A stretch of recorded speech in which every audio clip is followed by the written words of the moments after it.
Okay guys, in today's video I want to talk to you about progressive overload.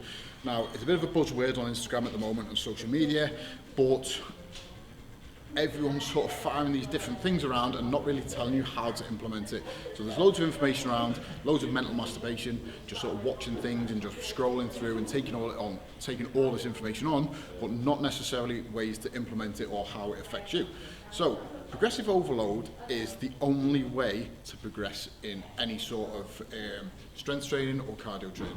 Okay, so if you're not applying progressive overload, then you're basically just sort of like pissing in the wind, for lack of a better phrase.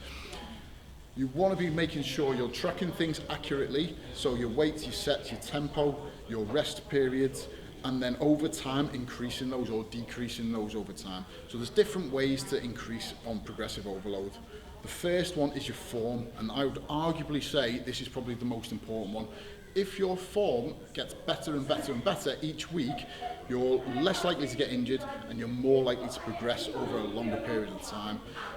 So you're going to get a better contraction, you're going to get better stimulus, and you're going to get better results and adaptation over time.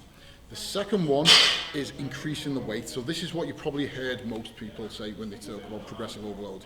And this could be either if you've just done maybe a 50 kilo deadlift, next week you do a 55 kilo deadlift, the week after you do a 60 kilo deadlift or 70 kilo deadlift or whatever, and you're making sure obviously that weight's going up.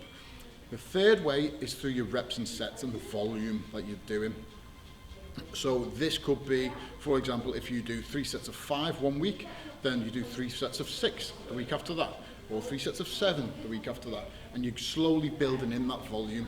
It could be where you have to manipulate things and you're actually doing over a volume of sets, maybe 6 sets of 3, because you want to build up the actual strength element of what you're doing instead of doing the sort of the hypertrophy element of it, or the endurance element of it, the stamina element of it.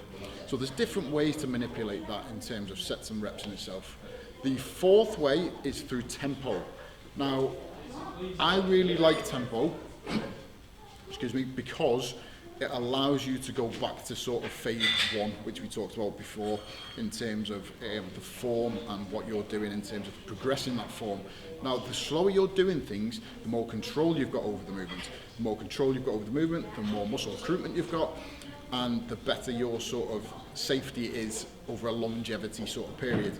So when we're looking at tempo, that could be a position where we say, let's say, talk about back squats, for example.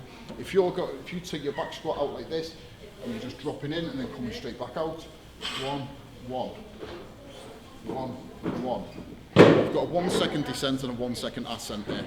If we double that and do 2 seconds down, 2 seconds up, you've literally doubled your tempo. So over 10 reps, you'll think if that would have been 20-second set, you've now got 40-second set. So that's loads more time under tension for the muscle, which means more adaptation, more muscle recruitment, and better results. So if we take that back squat out and then we do 2 seconds down, 1, 2, 1, 2, 1, 2, 1, 2. That means we've got loads more stability and we're thinking about where we should be in terms of balance, and we're thinking about the muscle groups that should be getting used. So you've got a neurological advantage with that as well. And the fifth one, which we're going to talk about if I don't get too out of breath, is your rest periods.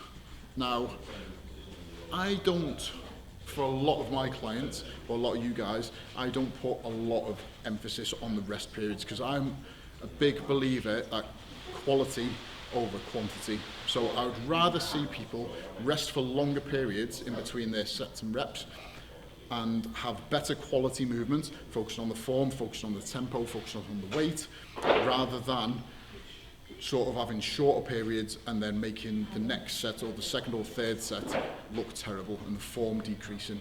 So I'm not a big believer of decreasing rest periods, but if you are someone that wanted to look more into bodybuilding, if you were trying to do more sort of cardiac work or more sort of endurance work, and you was doing like circuit training or something like that, then obviously rest periods are going to be a sort of big factor into that. So hopefully this helps, guys. Hopefully I've explained it well. There's many different ways to increase and progress over time, but these are just a handful of them. If you've got any questions or anything you want to discuss, feel free to fire it in the comments below or ask me directly. I'll be more than happy to help.